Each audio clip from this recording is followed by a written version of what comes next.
GNASS. Two degenerates, both sides of the border. John Santino, Alex Lacasse. The Great North American Sports Show. Coming to you from the heart of the seacoast of New Hampshire, this is the Great North American Sports Show. We're recording on the afternoon of Saturday, November 26th. I'm one of your hosts, Alex Lacasse, joined as always by my former college roommate and close friend in our friendly neighbor to the north in Toronto, Ontario. It's John Santino. John, how are you? I'm doing fantastic, Alex. Thank you for asking. How are you doing today out there in the Shire? Hopefully it's not as chilly as it is up here. We don't have the Canadian cold shield to worry about, but it's buddy, it is very cold. Balmy right 40 degrees down here. It's yeah. I was about to hit the ODR actually last week. That's how cold it was. For those who don't know, that's the outdoor rink. Ooh. But Alex, we do have some big sports underway. In fact, the world's biggest sporting event. Alex, have you been watching Qatar 2022? Oh, you mean the Slave World Cup? No, not a minute of it. Ooh, buddy, there have been some interesting things going on, though. Not even the protest side of it. What about them? Oh, well, first off, we have, of course, the first person who was arrested was this English girl flashing her titties, which was just kind of hilarious. But beside the point, and in all seriousness, we had some people at the Iran game protesting for Masa Amini.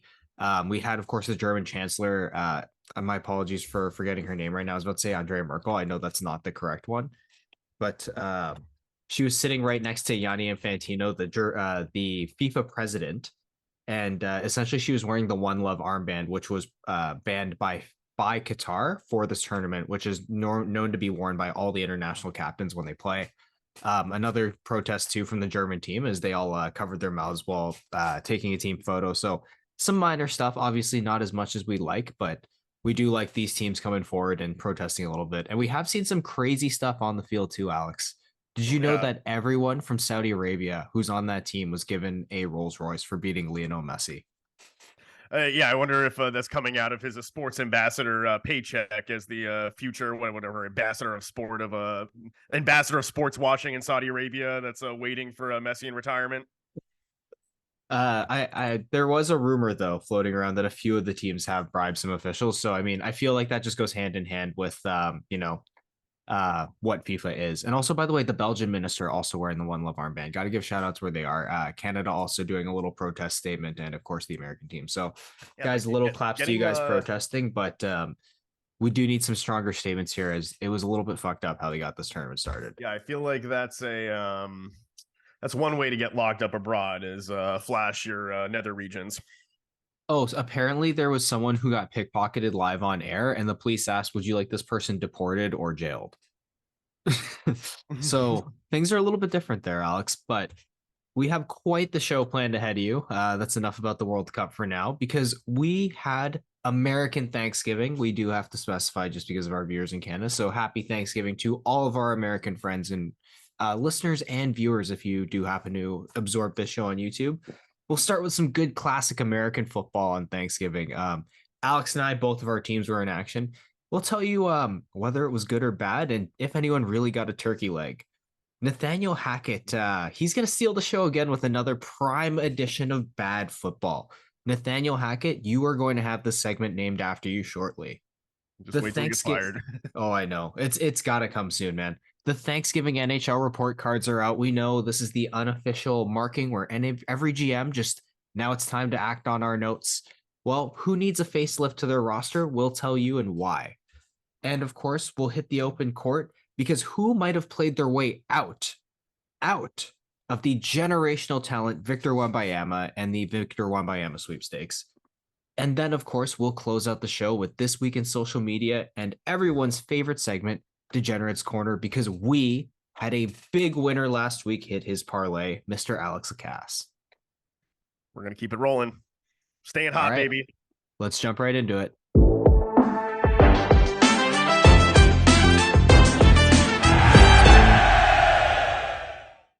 Alex, both of our teams hit the gridiron on Thanksgiving this past Thursday, excuse me. Well, your Patriots in a bit of a barn burner with Kirk Cousins, eh? How you feeling about that? I mean, pretty despondent after losing to Kirk Cousins in prime time, and it's just this is who the Patriots are now. I mean, for 20 years, the New England Patriots feasted on the rest of the National Football League because teams were either incompetent or just bad, and that accounted for, I don't know, 70% of their wins. And now we're that team. We used to beat up on rookie head coaches. Now we're the team that rookie head coaches beat. And all this being said, like, the Patriots got hosed on that Hunter Henry touchdown catch. Like, they've shown that side by side with the Travis Kelce catch, and the Travis Kelce who dropped the ball, that Alex, was a catch, are but you Hunter saying Henry's wasn't. are you saying that the referees in sports might be slightly inconsistent? Yeah, no, that's putting it lightly.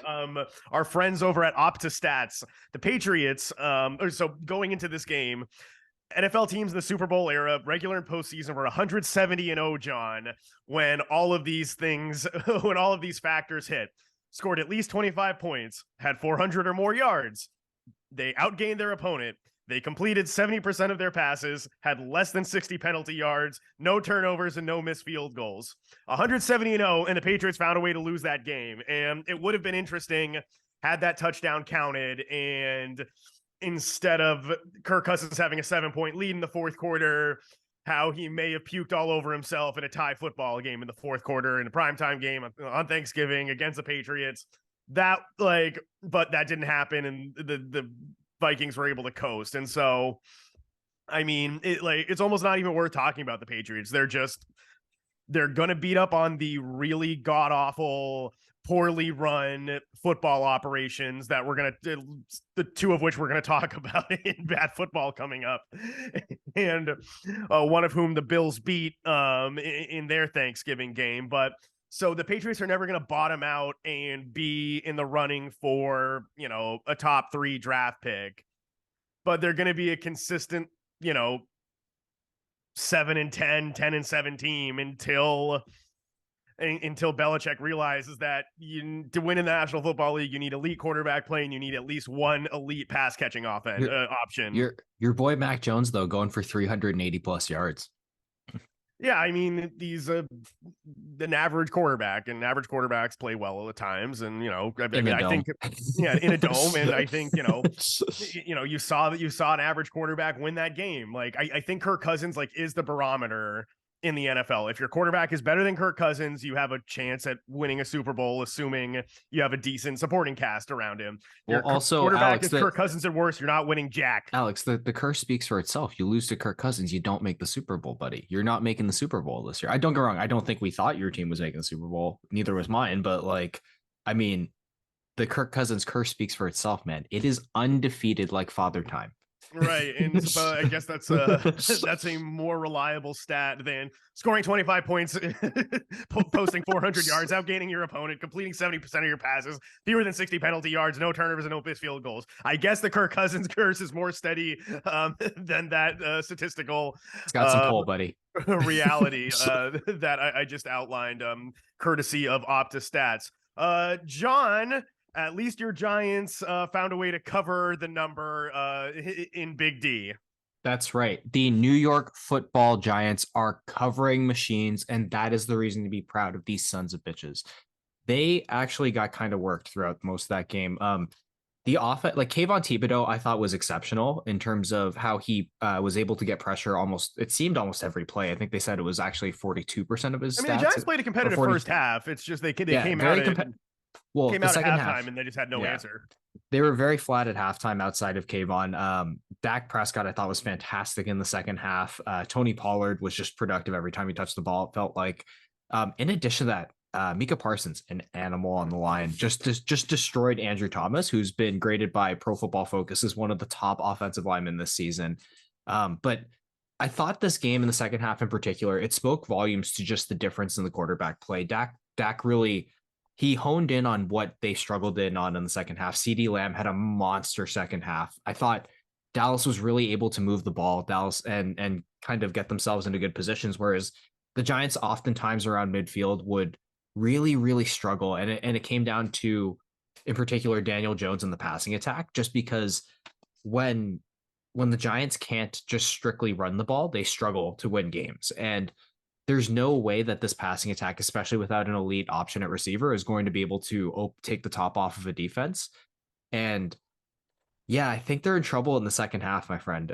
They've had a very, very easy schedule so far. They've been a front running team, like I said, love to run the ball, but they've had one of the weaker schedules in the NFL. And I think the Giants in particular are in for a bit of a rough go in the second half. I do Right. think, though, capitalizing, they will finish around 500. Yeah, I mean, you thought at the time that win in London against the Packers was a really good Yeah. win, but the Packers have really fallen down Yeah. since, and that might be one of the Giants' better wins on the season. So, have you pretty much seen everything you need to see out of Daniel Jones here? And because it feels like if the Giants got a quarterback, they'd be a really dangerous football team. I completely agree with you. I think they need a quarterback and maybe just like a couple, like it doesn't have like an elite receiver would obviously like that goes without saying, but I think just like a couple more steady options instead of guys like Richie James and Darius Slayton. Basically what Kenny Galladay was fucking supposed to be for all Yes. that goddamn money. But yeah, I completely agree. Like I think I think everyone's seen enough from Daniel Jones to know that he he can be a game manager. He can run the ball exceptionally well for a quarterback. But is he elite? Absolutely not. And I don't think you can win a Super Bowl or even win consistently with him for that matter. Just because we've seen a good offensive line in New York this year, and he's really struggled to pass the ball. But like I said, the Giants also are very sparse on receiving options, to say the least. Yeah, and the only other game on Thanksgiving, Bills won the early game in Detroit. You know, two games in Detroit in 5 days. By the way, the Detroit Lions also covering machines. Yes, that's true. And I didn't think the game was going to be that close. And you saw the Bills. The Bills did everything to almost give that game away. They missed that extra point. So the Lions only had to score a field goal, and the defense stepped up. But it was almost another Sean McDermott, we can't pull out a close game debacle in a prime spot. Ooh, Alex, did you see at the very end of the game the hug between Josh Allen and Stephon Diggs?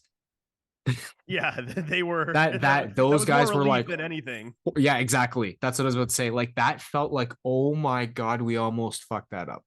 Right, because going into if like the Bills lose that game and the Patriots found a way to win that game in Minnesota, the Patriots would have been first place in the AFC East going into that game. Yep.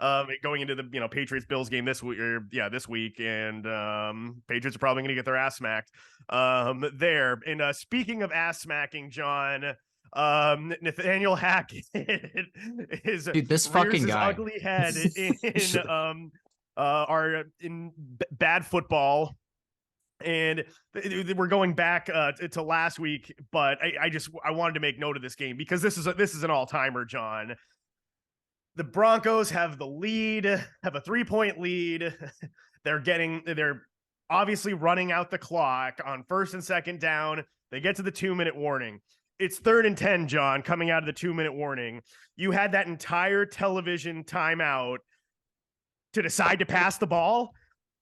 Your offense sucks. You've been a disappointment all season. Russell Westbrook has done next to nothing for you. He's been brutal. And you come out and throw on third down. Not. Although here's the thing. By the way, Russell Westbrook also brutal, but Russell Wilson. Oh, Russell! God damn it! That's the first time I made that mistake on the show. So it's okay. They've both been pretty brutal. Both Russell Dubs. You have Russell Wilson come out and throw on third down. Of course, you don't complete it. Clock stops.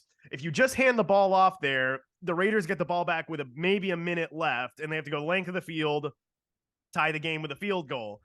Instead, they get the ball with 1:45, and it's not like the Raiders did themselves any favors because they had a chance to win that game in regulation, John, if Josh Jacobs stayed in bounds after that long, wheel route out of the backfield. Instead, Raiders have to kick the field goal, go to overtime, win the toss, score on their first drive. But just, all-timer by Nathaniel Hackett. And I don't see how there's any way this guy doesn't get fired after the season. I think just because it's kind of like the Bobby Valentine Red Sox. Like, it was just so cartoonishly bad. They couldn't fire him at the end of the season. They just have to wait it out. And then here's your, thanks for, doing a bad job this year, and we're taking your key card now, and you're fired. Like it has to be like I, kind of one of those deals. it's I think it get like by firing him at the end of the season, because let's be real, like he's had so many examples that I'm sure he does something good. Like, maybe his dossiers on the other team are fantastic, or he's great at like designing plays. Like, I have no idea. I'm not in the room with him. I'm sure he's good at. No, I'm sure. I've seen nothing to indicate it I this way. don't get me wrong. I haven't seen anything to indicate that he's going to turn like the ship around, but like I'm sure he's good at like I don't know interviewing. But point being is that like I think Alex that them keeping him on board until the end of the season gives them a free mulligan. That's the whole reason this guy's on board, Exactly. because if they fire him now, then it's like, oh fuck, now we got to trade Russell Wilson. It's like at least if you fire him at the end of the season, then kind of like you get this reboot for like a year maybe, and then it's like, okay, we can say we can blame it on Nathaniel, let Russ run it out again, and maybe the team will turn it around. Honestly, what I've seen from this team is that, don't get me wrong, Nathaniel Hackett completely incompetent, but it's a little bit alarming what we've seen out of Russell Wilson this year. Like, I think we got to talk about that too, but Oh yeah, no, like in I a think little bit he more might in be, depth. he might really be cooked, and he's 6 feet tall. He's taking a lot of hits. But yeah, Smaller than 6 feet don't tall. hand off on third down when you just need to run out the clock against a 2-7 football team. Like that is the By the way, epitome quick of shout out while incompetence. we're on bad football. It's a 2-7 football team, Alex, that in the entire Derek Carr era, the best that defense is ranked is 20th. Currently, they're 24th in yards against per game, 20th in scoring against per game. They're the league's worst red zone defense.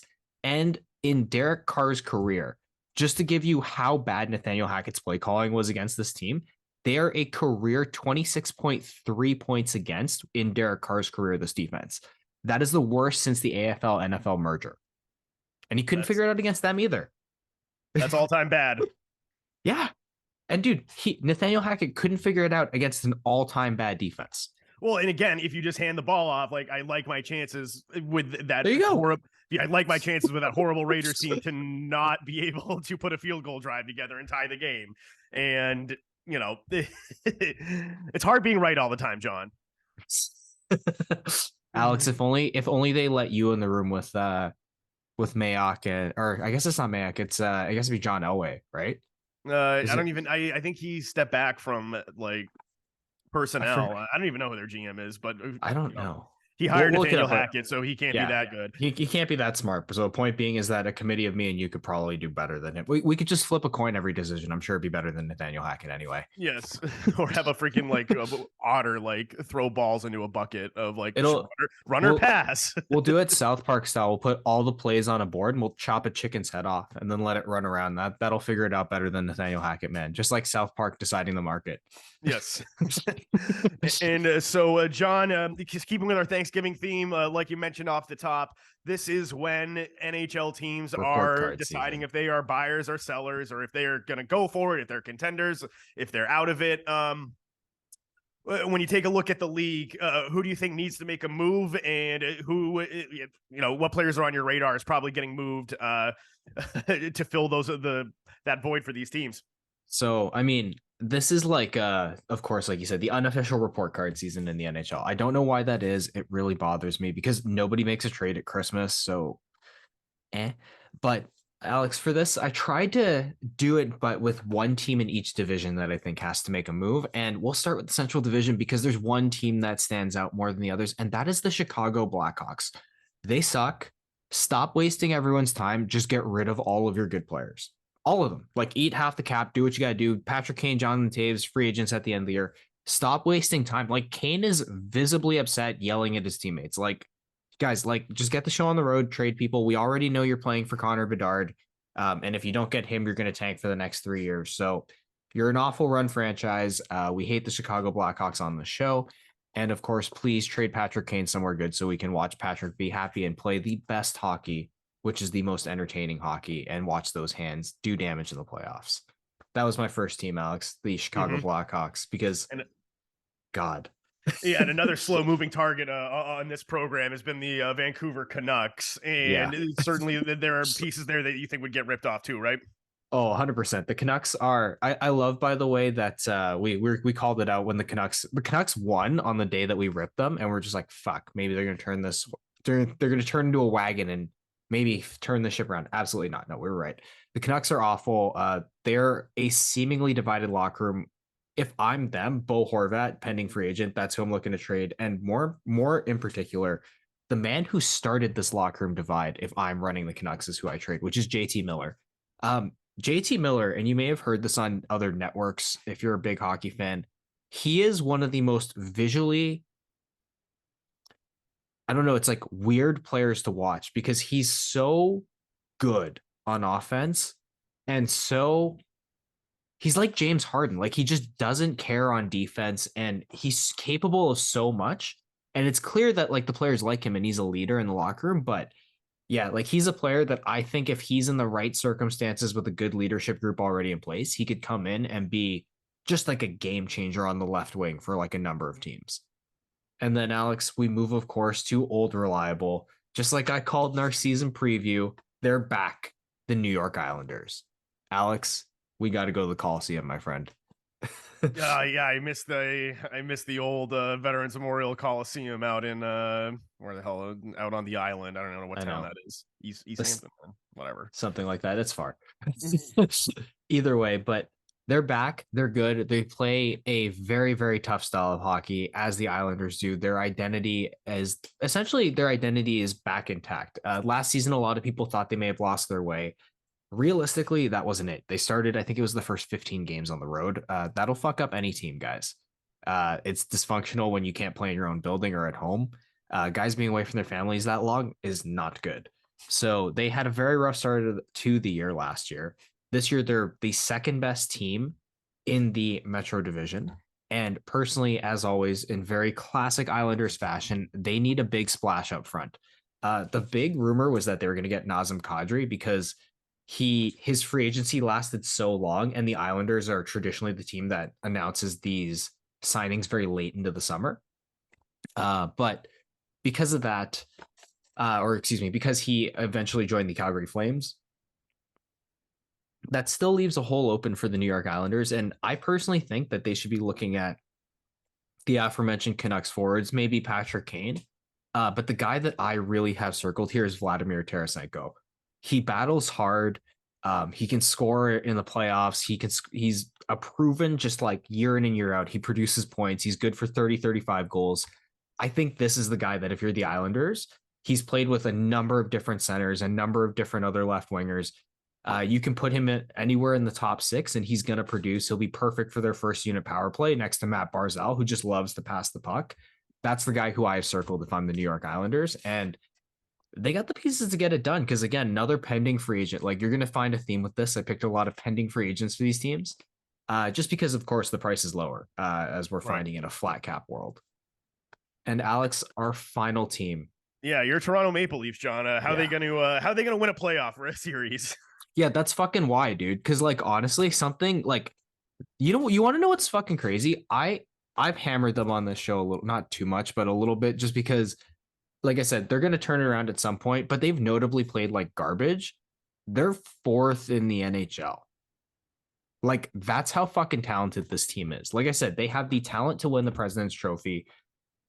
They really, really need a change, though. Like, something feels very, very off about this group. Like, I know that their defense has been really you don't have to worry about the President's Trophy curse this season, John, because I think the Bruins, the Bruins are locking that down and will be out by the second round of the playoffs. The Bruins look like they're never going to lose at home again until the second round. Until the second round.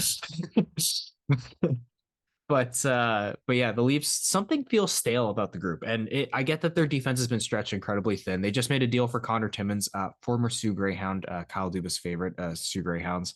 But something feels off. I personally, where I think the team is going to go is left wing.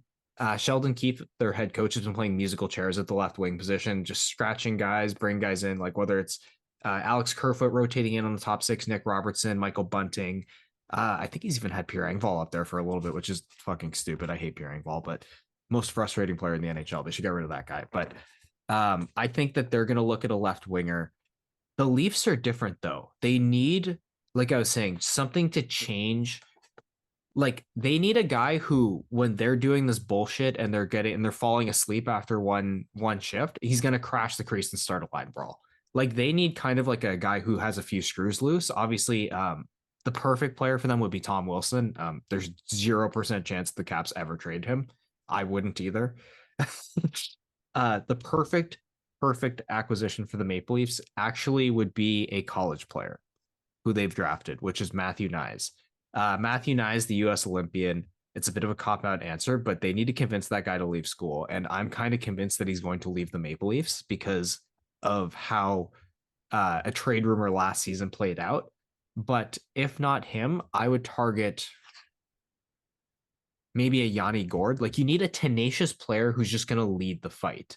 And that's Sure. kind of what the In the Leafs need. college kid, do you think is he one of the there's varying degrees of NHL talent that get drafted at school and they decide to leave school.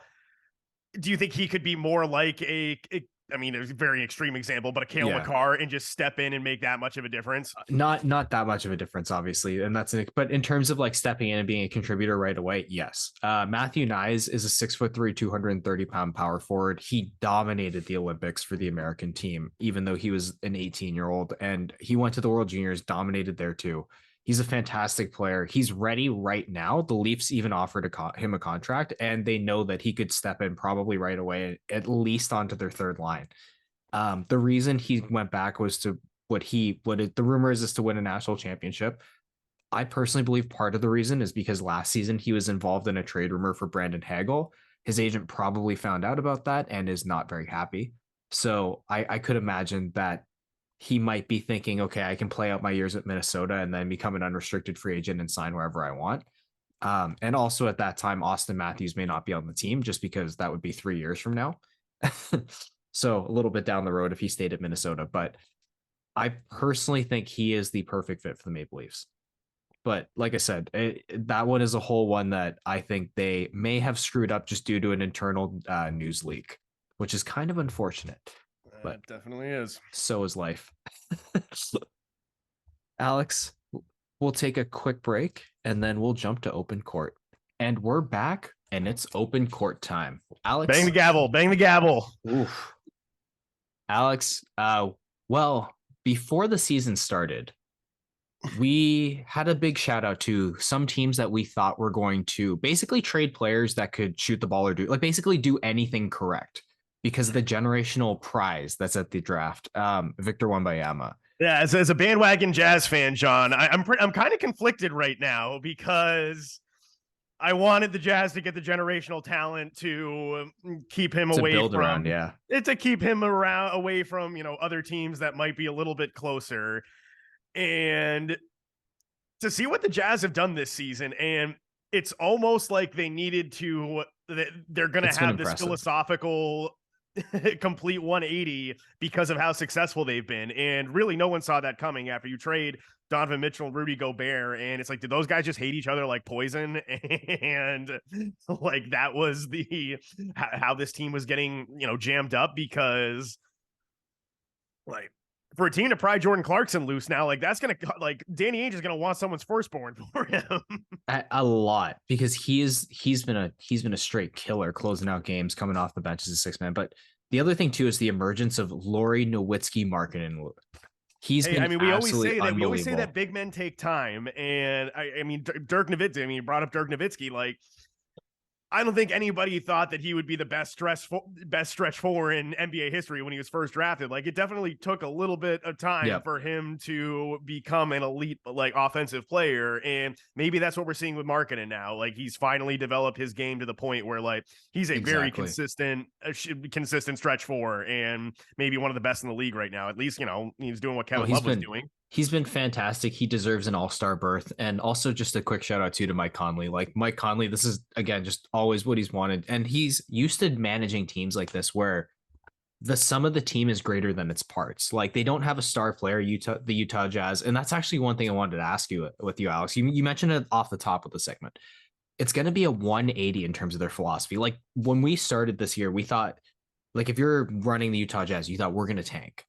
What do you do with this plethora of picks now? Like, because you got to think, like, unless something catastrophic happens, you're completely out of it for Victor Wembanyama.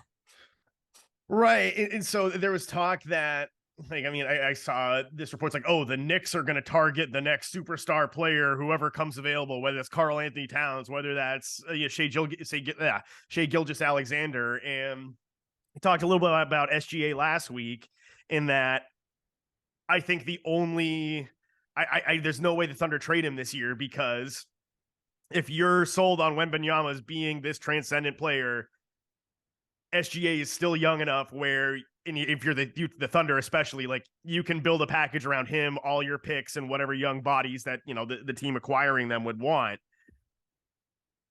And so I don't know, and maybe there's some star out there, like, hell, if you're the Utah Jazz, like, maybe you call about Kevin Durant now, like, Yeah, maybe not not. that I think Kevin Durant will want to go there, but if you're the Nets and you like, there are enough building blocks there, you know, between the picks, between, you know, a decent enough plethora of young talent on Utah, that maybe you can justify, and I don't know how you'd make the contracts line up. Someone smarter than me can write that up on a cocktail napkin. But I mean, maybe if I'm Danny Ainge, I mean, we know how much Danny Ainge loves Kevin Durant, so maybe he could shock the league and pull that off. But they definitely have the picks. You're looking at something like that, or, you know, some other star that hasn't, you know, come available yet. But I think that's what I'm sure it won't happen. But like, theoretically, if a team like the Lakers just wanted to hit the reset button, like, that's the kind, like, the Utah Jazz are a perfect partner for them, just because they have after the Jazz pried away Stanley Johnson and Taylor Horton Tucker for Pat Bev, like, nothing. Oh, Pat Bev, man, what a guy. Speaking of Pat Beverly, just want to give a quick shout out to GNASS punching bag of Los Angeles Lakers, and I just love seeing Dennis Schroeder, Pat Beverly, and Russell Westbrook on the floor together at the same time. Like that. Oh, that brought me back to the Isaiah Thomas Knicks debacle with Stephon Marbury, Jamal Crawford, Steve Franchise, and Quentin Richardson all playing together. Like, oh, they really thought there were 4 basketballs on the court. Yes.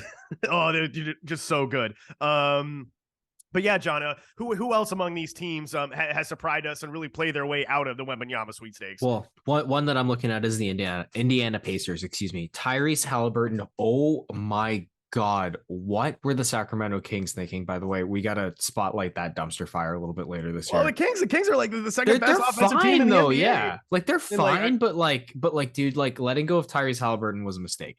Yeah, that guy's fantastic. I guess they didn't want to move off De'Aaron Fox, and yeah, I get it. And they thought Davion Mitchell was going to be a little bit better as like an on-ball defender and that kind of thing. But back to the Indiana Pacers. Wow, just wow. Like they're a mix of length, athleticism, shooting, and commitment to defense. Because Matherin's been really impressive as a rookie. Yeah, that's what I was about to say. They have Benedict Mathurin, Buddy Hield, Tyrese Halliburton, like I just mentioned, and Miles Turner. Miles Turner, of course, the reigning block king in the NBA.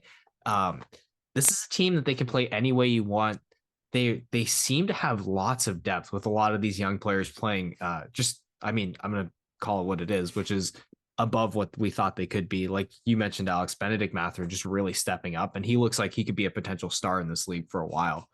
And, you know, Tyrese Halliburton, I think he's everything that, like, that when that trade happened and it shocked a lot of people sending Domantas Sabonis to the Kings, Tyrese Halliburton has come into the Pacers and he has just become everything you could possibly want in this trade. He seems like he is the perfect modern point guard, the kind of guy you can build around, maybe not a superstar, but the perfect complement to that sort of wing player who can get you in 1A option. Yeah, it was interesting that like Sabonis was the Indiana big that went out of town when Miles Turner has been almost in like every trade rumor for the last like 4 years as like Still a big someone out there who want, like, yeah. And you heard about, you know, the talk about the Lakers again briefly. Like I was like, oh, you know, Buddy Hield and Miles Turner, like Lakers can go out and get them and they can salvage their rest. Like with what? Like what do you want off the Lakers roster? You want their picks? You want their picks in 5 years? Like plus this is like guys, everyone who's saying that, like, come on. It's way funnier having Dennis Schroeder, Pat Bev, and Russell Westbrook playing as the three guards with LeBron James and Anthony Davis as the two bigs. Yes, it's way funnier. It's way funnier. It's just like in what world, and given how the Pacers have played, like why would you make a trade like that? So no, Indiana's definitely been impressive, and I guess the only other team that I think maybe qualifies for this criteria are the Bullets, and I Yeah. don't think that they're. I don't think they're, at least so far, they haven't been as They're impressive as. But Bradley Beal's a really steady player. I think, at least in the Eastern Conference, he's like a safe top 10 player. And the supporting cast around him is actually pretty good with guys that play hard. yeah. Denny Avia, especially. Rui Hachimura when he's healthy. Porzingis when he's healthy. He's been a good compliment for Beal. Yeah, I was And gonna say I actually really love that fit together with Kristaps Porzingis and the pick and pop combination with Beal and Porzingis. It fits really, really well. Porzingis can also do a lot. Like it's Porzingis is weird because he's so tall and he really is a unicorn in a lot of ways, but he like health permitting, of course. But he can protect the rim, he can shoot. There's a lot of things he can do that are very, very useful. And like you're really seeing it next to Bradley Beal because he finally has a partner who can do a lot of things. Not that Dallas was the worst place for Porzingis, but again, health permitting with him. yeah, I mean, we're finding out that maybe playing with Luka Doncic isn't the easiest thing in the world Yeah. because everybody thought like maybe Christian Wood a slight step back in talent, but maybe a better fit with Doncic, but that really hasn't worked that well either. And they got to figure some stuff out in Dallas. But on the flip side of this, John, who has been kind of a disappointment this year that has kind of sucked their way into the Wembanyama sweepstakes? So for me, I don't know if they're quite in the Wembanyama sweepstakes just yet, but I mean, we've seen it before with this team. That is the defending champion Golden State Warriors. Holy fuck, dude. They were brutal on the road to start the year. I can't believe just how like rough they've been, quite frankly, They away could from also need home. a Kevin Durant Yeah. trade themselves. Yeah, they're looking like a team that might package up Jordan Poole and Andrew Wiggins pretty quick to improve. But I mean, I don't for them. I don't think getting older is the answer. I think they need more athleticism and some more youth because the old legs need rest. Alex, Father Time is undefeated, and the defending champs have just started slow. Man, it could be just a championship hangover. They could round into form. We've seen it before from this team, but man, they especially on the road, they've been bad, and their road record is so bad that they might end up playing themselves in the Wembanyama sweepstakes. Alex, what about you? I'm looking at the Bulls. The Bulls are 8-11 right now. They're in 12th place in the Eastern Conference. 25% of their wins have come against the Celtics of all teams. And Jesus Christ. like the first game that the Celtics lost to them, they were like up 19 points in the first quarter and then just completely fell asleep at the wheel. The Bulls just ran by them. And like, I think the Celtics went down like 8, 19 or 20 points in that game. And then, yeah, the Bulls, the Celtics came in and I don't know, maybe they were still drunk or whatever and couldn't make a shot, couldn't throw it in the ocean. And so Led it's funny by that Raptors legend DeMar DeRozan. yeah, exactly. Yeah, DeMar was draining threes. DeMar was putting on a clinic for sure in that game. So it's funny that two of their better games have come against the Celtics, who everybody thinks the favorites to win the NBA championship right now. But other than that, it seems like the Bulls only play well against the Celtics, as evidenced by the rest of The rest of the record. Yeah, 6 other wins against 6-11 against everyone else in the league. So I don't know. The Bulls feel this feels to a degree like a correction with the Bulls because last season was very like they felt like a late '90s team. They right, really and did. I guess Alonzo Ball he was a really good facilitator for that team because otherwise they definitely play a lot of ISO ball between Yep. Zach LaVine and the aforementioned DeMar DeRozan. So it seems Don't funny forget about that Vuk. yeah, and I mean, but he's kind of more of a post player, and I mean he gets out. Well, that's what I mean, though. But yeah, either way. he needs to rely on others to help create his offense. And so yeah, I think they definitely become a little bit ISO heavy. And to your point, I think maybe this is a correction on the Bulls, but I could see them falling out of the play-in tournament and finishing as like the 11th 12th seed in the East. And so missing the playoffs, but maybe that doesn't. I mean, the Houston Rockets are really freaking bad, and the Spurs are doing exactly what the Spurs came in this season to do. And I'm waiting for really a Spurs well. trade for like a player. I'm waiting for the Spurs like next trade for a player who can do a crossover or something like that. It's like I'm guessing it's gonna be like Vassell maybe. or Lonnie Smith Jr. maybe, Or but get Kelvin Johnson. yeah, it could be Ship him out of Kelvin town. Johnson actually. Yeah, basically one or all three of those players are going to end up out of town by the end of this year. Just watch. Oh yeah, Jakob Pertl as well. Yeah, He's a the big man. Ninja Purtle. I don't think they'll have enough. I don't know if they'll get enough interest in him, but he is the value. He could. That's another one too. Yeah, he's Alex, a big man who's like mildly skilled. oof, I know. Side note on Jakob Pertl, I fucking hated when the Raptors drafted him, but that's a story for another day. Alex, we'll jump to this week in social media. Sometimes the world moves a little bit too fast, so we like to slow it down, especially with the cesspool that is Twitter these days. Thanks, Elon Musk.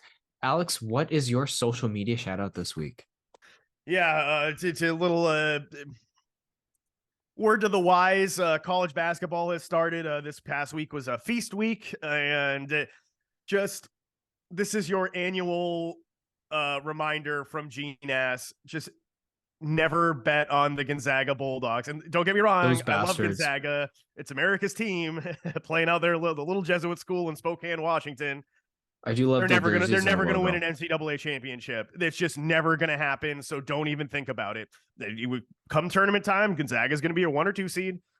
People are gonna say this could be the year. It's not. It's just never gonna happen. So just they lost today to Purdue. Just a reminder.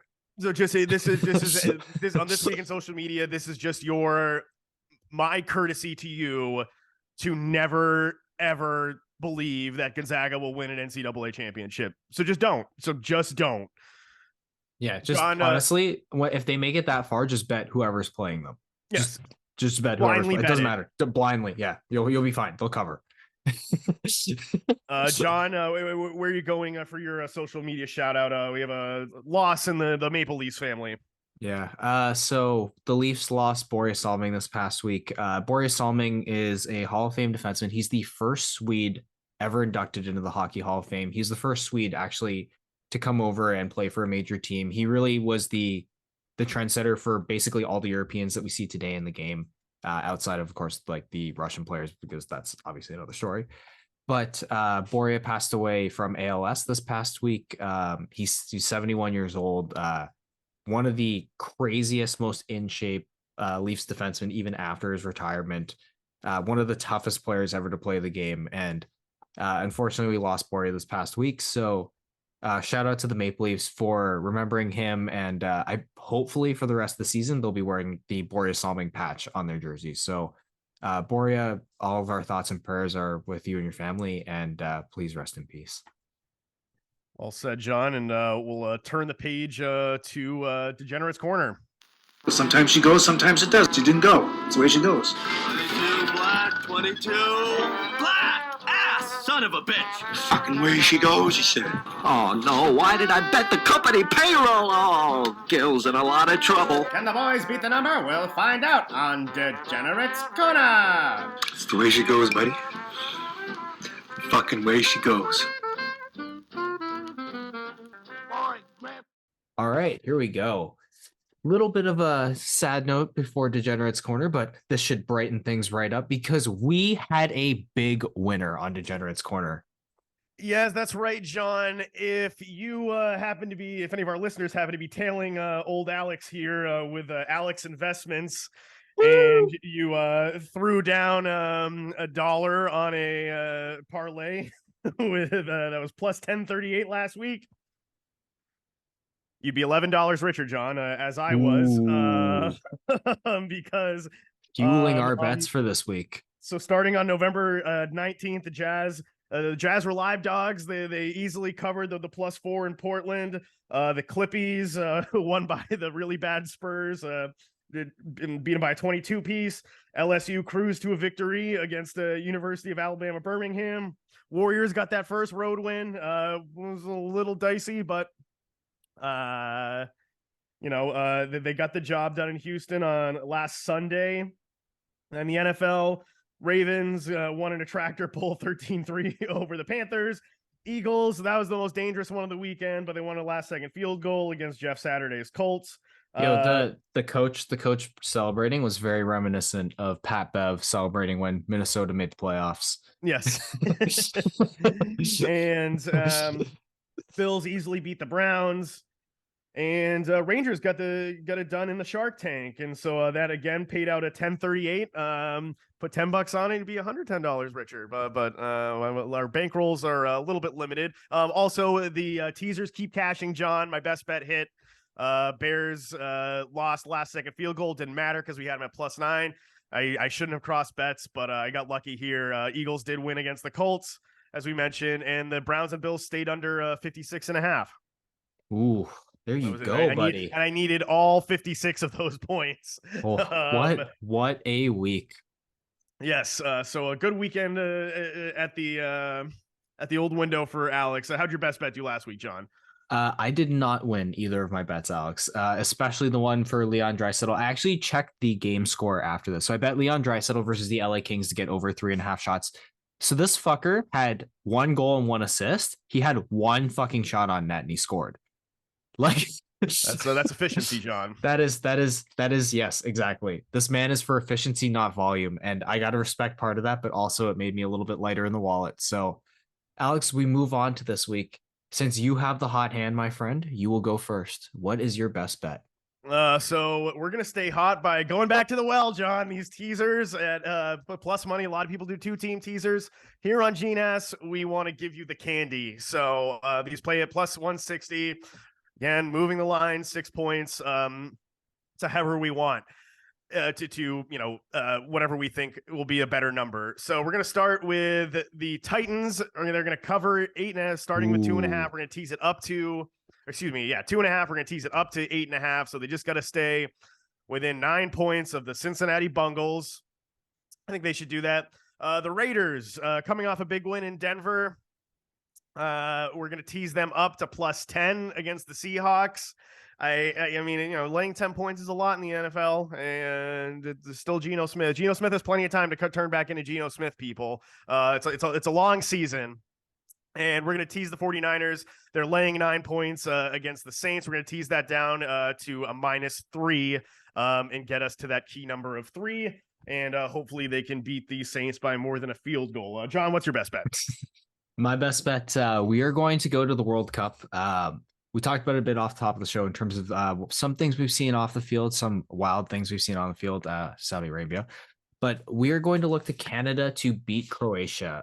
My home nation, our first appearance in the World Cup in nearly 40 years, and they had 20 attempts on goal and did not score. It is the first time since 1978 that this has happened. Canada came out firing. They played direct football. They were entertaining. They were everything that this team made us proud to be when they qualified for this World Cup. And Croatia is old. There's been a bit of a war of words between our coach and their coach. So I'm going to take Canada to beat them outright at +250, Alex. That is my best bet for this week. Now we move to the parlays. What is your parlay? Yeah, so let's hope this one pays, because the last one was only +1038. This one's +6103. So this is a NBA hoops, college football, and NFL parlay. We'll start tonight in the association. Thunder. We mentioned how much the Rockets are tanking. Thunder also playing bad, so this is going to be a real suck off. But I think the Thunder, we got them on the money line. Ooh, they're going to be part of my parlay too. Slightly favored in Houston, but I think the Thunder get it done. We're going to take the Jazz +7 just because if you're going to give me candy with the Jazz, then I'm going to take it. Jazz +7 over the Suns. That is also tonight. Moving on to tomorrow in the association, we're going to take the Celtics on the money line to beat the Bullets. Celtics are maybe the best team in the NBA. They are for my money, so they are a wagon as well. We mentioned the Mavs struggling earlier, so I like the Bucks to beat them. Bucks are at home on the money line. That's also tomorrow. Moving on to college football tonight at 11. BYU's going into Stanford. Stanford just blows, so I like BYU to get the win there. USC hosting Notre Dame. A lot of stake for USC here. A chance to really put their stamp on this and likely go to the college football playoff, assuming they win the Pac-12 championship game. So USC needs to take care of business against Notre Dame. Notre Dame's been a little inconsistent, but better of late. Ravens tomorrow beating the crappy old Jaguars. Shouldn't be too much of a problem, I would hope. Dolphins can beat the Texans on the money line. Chargers, we're going to take them laying -2.5, again, inside the key number of 3, so they can go on the road and win by at least a field goal in Arizona. Okay. I think Cliff Kingsbury's coaching to be fired right now, so this is the Cardinals in the second half. This is what they Honestly, do. he might beat Nathaniel Hackett. Yeah, probably. And I think that those are going to be two Black Monday guys, that's for sure, when the NFL season ends. Chiefs first half money line, just a little bit of a shorter number against the Rams, so that's why we're putting it only in the first half. And then 49ers on the money line against the Saints. And again, well, pays you 61.03. Better payout than last week, people. So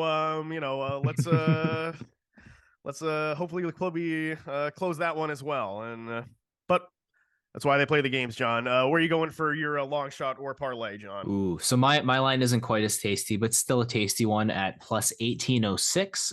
First off, these games are going to span today, which is November 26th as we record, and November 27th, the Sunday. So first, we're going to stop in with that OKC game. We're going to look at Shai Gilgeous-Alexander to get over 36.5 points plus assists in this game.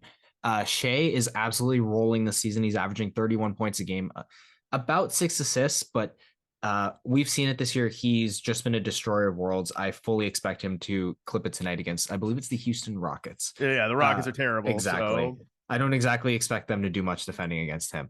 Then we will look to the ice for our next couple set of bets. We will take the Devils at plus 2.5 goals against the Washington Capitals, the Leafs at plus 3.5 goals against the Pittsburgh Penguins, the Colorado Avalanche at plus 2.5 goals against the Dallas Stars, and the Calgary Flames don't fuck me, you always fuck me, at plus 3.5 goals against the Carolina Hurricanes. So that concludes our Saturday bets. Now we're moving to Sunday.